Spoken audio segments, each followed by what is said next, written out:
It was pitch black over the South China Sea. The waves rolled quietly, moonlight catching their edges like silver knives.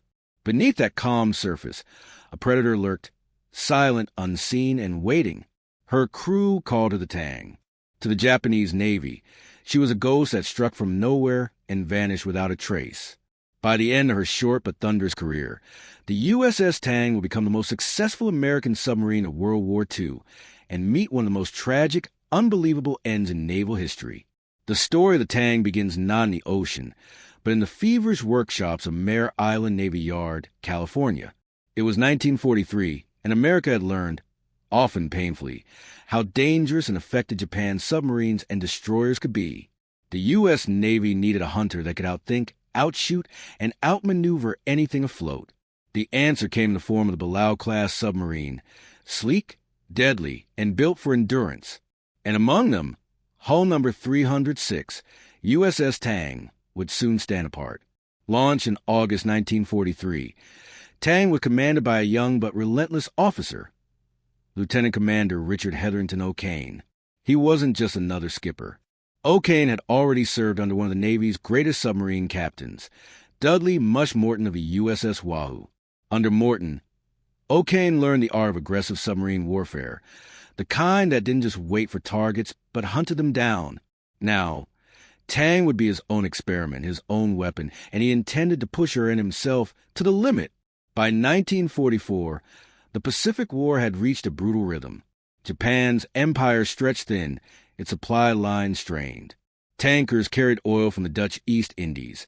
Troopships ferried reinforcements to Philippines, and freighters hauled food and ammunition across thousands of miles of open ocean.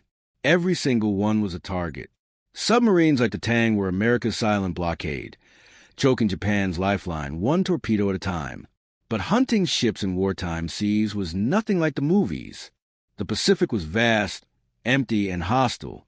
You could patrol for weeks without sighting a single ship, or find yourself suddenly surrounded by destroyers, their sonar pings echoing like hammers in the dark. Life aboard a sub was a test of nerves. The air thick with diesel and sweat, temperatures soaring, the constant hum of machinery, and the ever-present knowledge that a single depth charge could crush the steel hull like a tin can. For O'Kane's crew, that pressure was part of the thrill. The men aboard the Tang were handpicked, specialist technicians and risk-takers. They trusted O'Kane completely because he was one of them. He didn't hide behind command formality. He moved among his crew, listened, taught, and made sure every man knew he was part of something lethal, efficient, and proud. They called themselves O'Kane's Gang, and soon their reputation would echo across the Pacific. When Tang sailed on her first war patrol in February 1944, she was still untested. But within days, her silence turned into fire. Near Truk Atoll, once at Gibraltar, the Pacific, Tang sighted a convoy of Japanese freighters escorted by destroyers. O'Kane stalked them through the night, closing the distance until the silhouettes loomed against the sky. Then came his signature move, a surface attack at point-blank range. Most submarine captains avoided such madness. Being spotted meant death. But O'Kane thrived on it. He waited until he could see the glint of metal on the enemy's decks before giving the order. Fire one. Fire two. Torpedoes streaked through the black water, slamming into their targets with shattering explosions. Flames leapt skyward.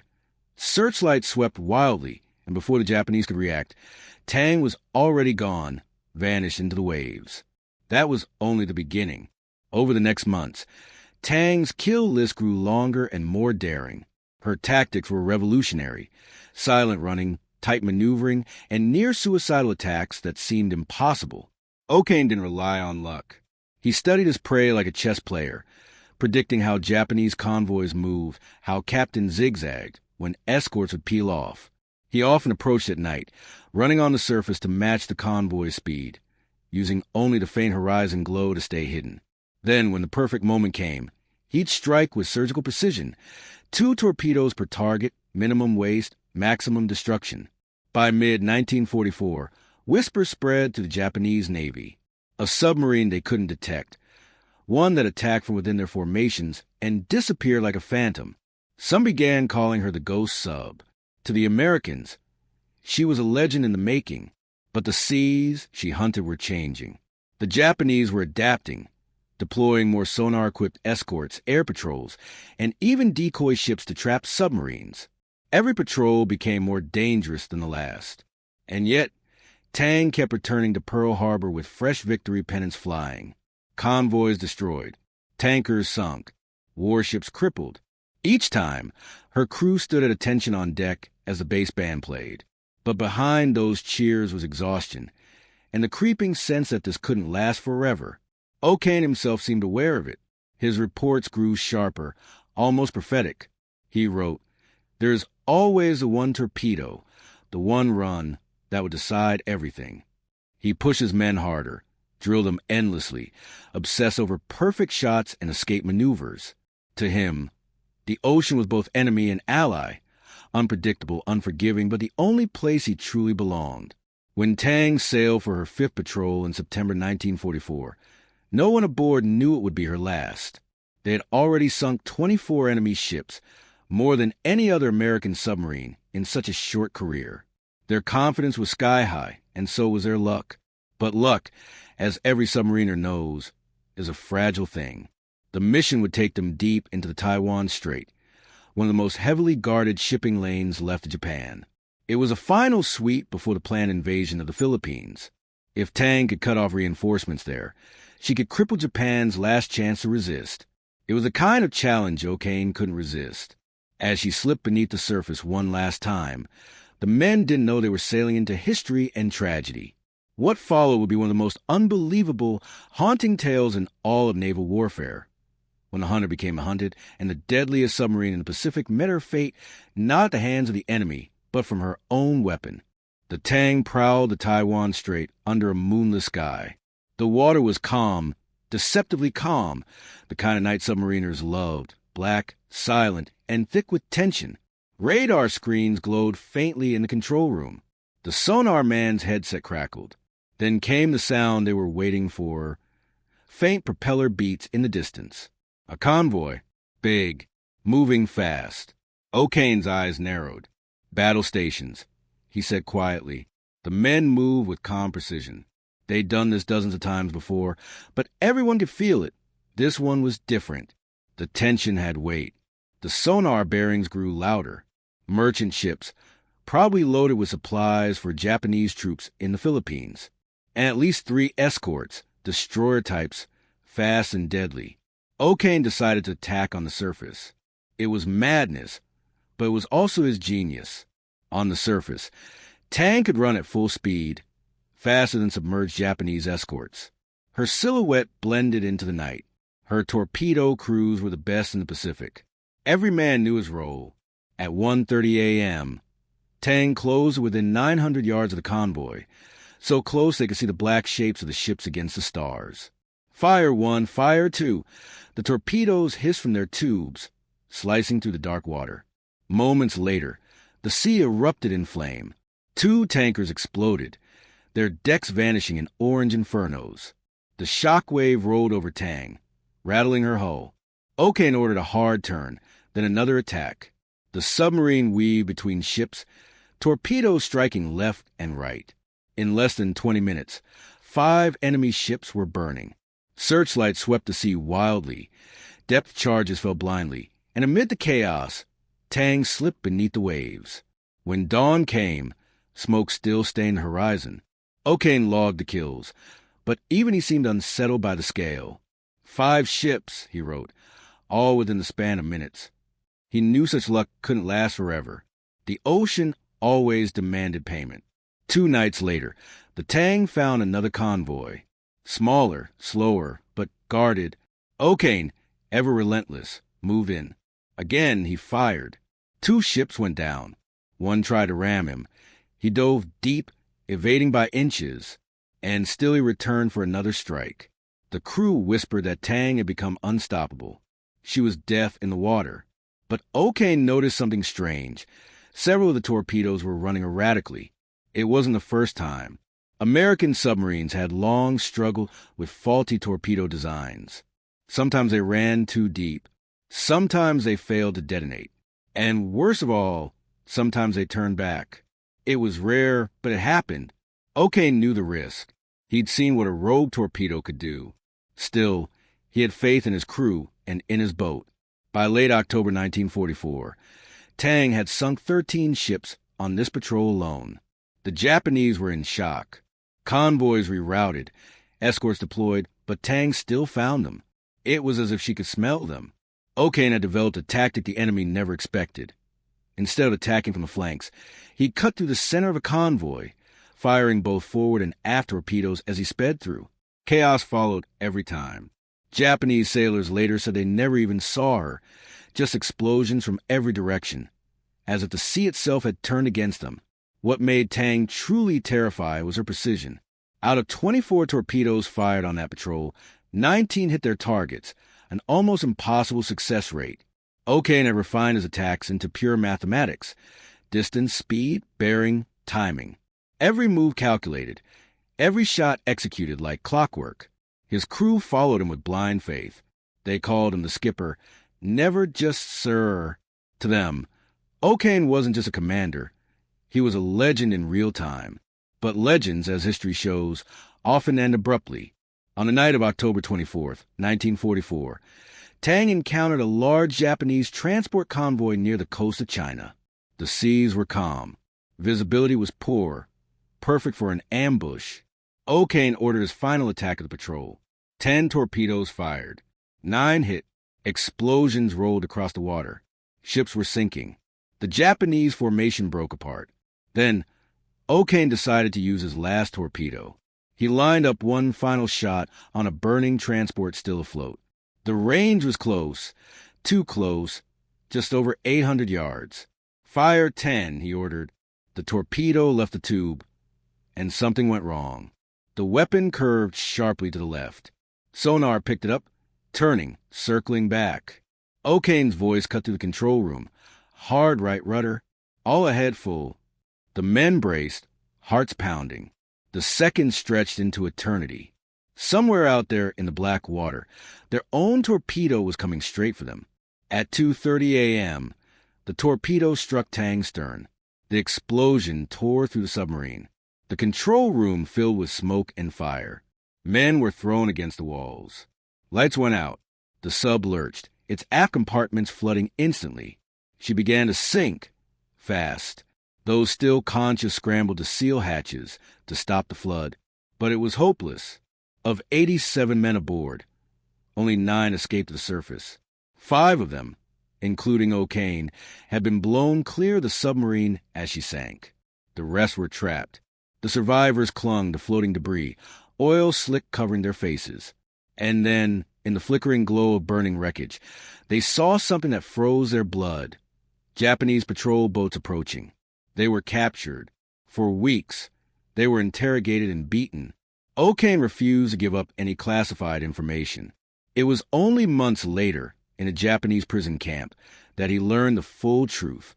Tang's final victim, the ship that vanished in a single blast, had been sunk by her own torpedo.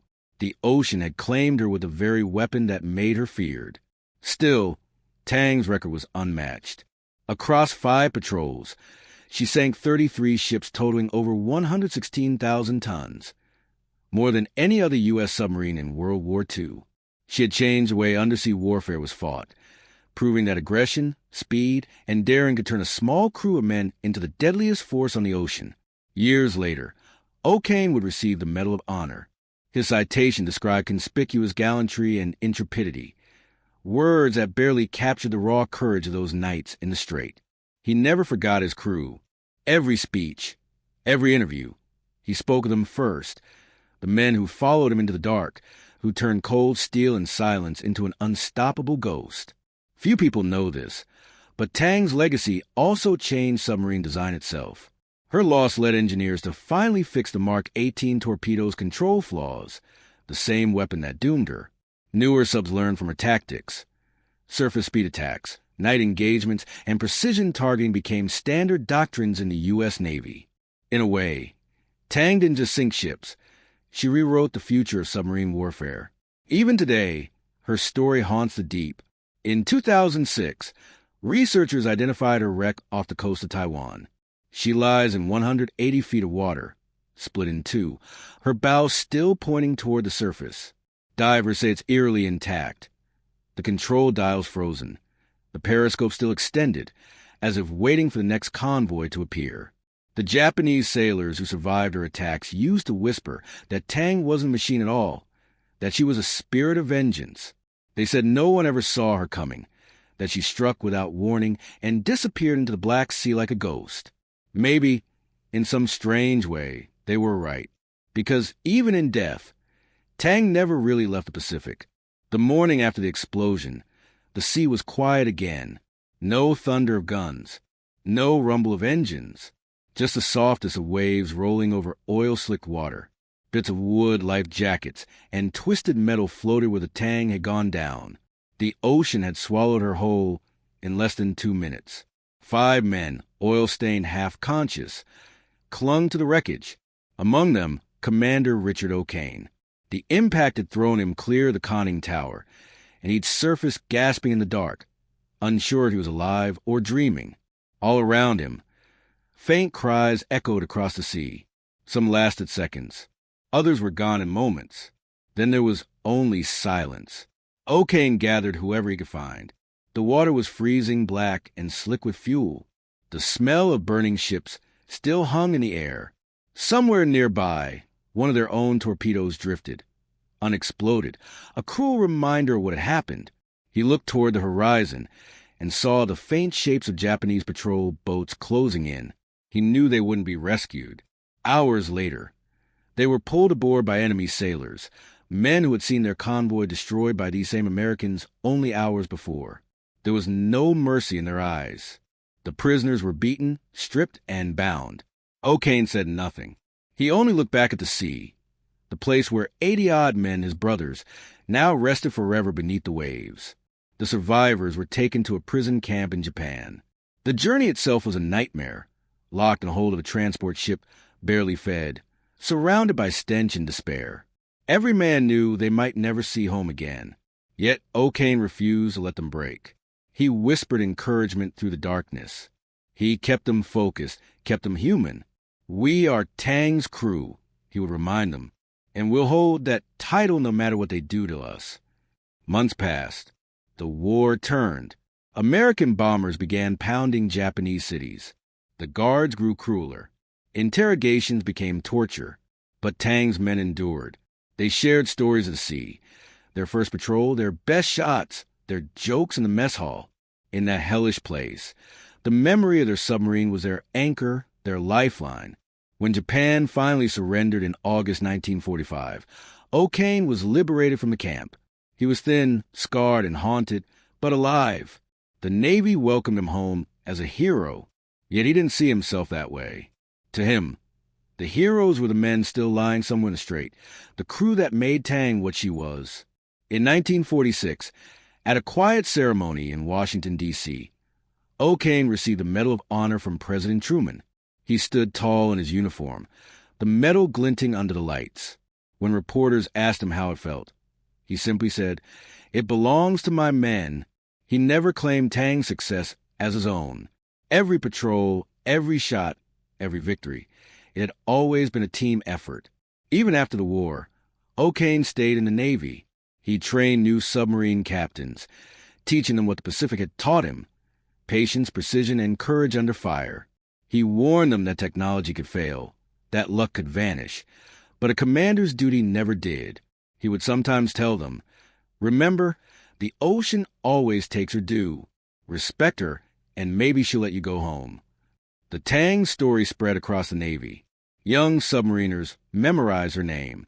Her patrol logs became required reading in submarine school. Her tactics, night surface attacks, rapid reloads, aggressive positioning, shaped the next generation of undersea warfare. O'Kane's lessons were written into the manuals. The Tang lived on not just as a legend, but as a blueprint for victory. And yet for decades, the sea kept her secret. No one knew exactly where the submarine had gone down. The coordinates in the war records were vague, and survivors could only guess the location. Then, more than 60 years later, in 2006, a team of American and Taiwanese divers scanning the seabed made a discovery that sent chills through naval historians. There she was, resting upright, split cleanly near the stern, her bow pointing toward the surface as it still tried to rise. The name Tang was faintly visible under layers of silt. The divers reported something eerie. The interior was almost perfectly preserved. The periscope still extended. The control wheels were still set for a head full. It was as if the crew had never left, frozen in the moment of battle. Many of the divers surfaced shaken, saying they felt like they were trespassing on sacred ground. Today, the Tang lies silent, but not forgotten. Each year, U.S. Navy submariners honor her at ceremonies across the fleet.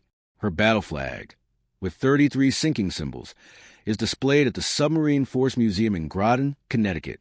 Visitors pause before it, tracing the small white ship silhouettes stitched in neat rows, and realize each one represents a victory earned through courage and sacrifice.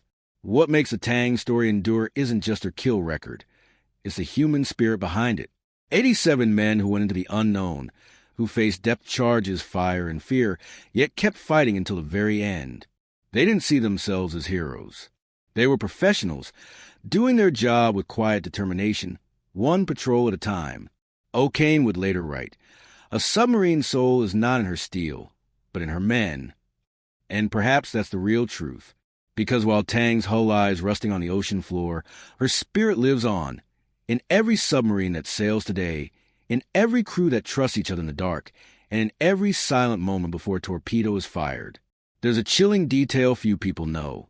When O'Kane's Medal of Honor was presented, the Navy also gave him a small piece of metal recovered from a torpedo wreck, believed to be part of the one that doomed his ship. He kept it on his desk for years. When asked why, he said, "It reminds me that the ocean forgives nothing, and that courage means facing her anyway." The sea has always demanded stories.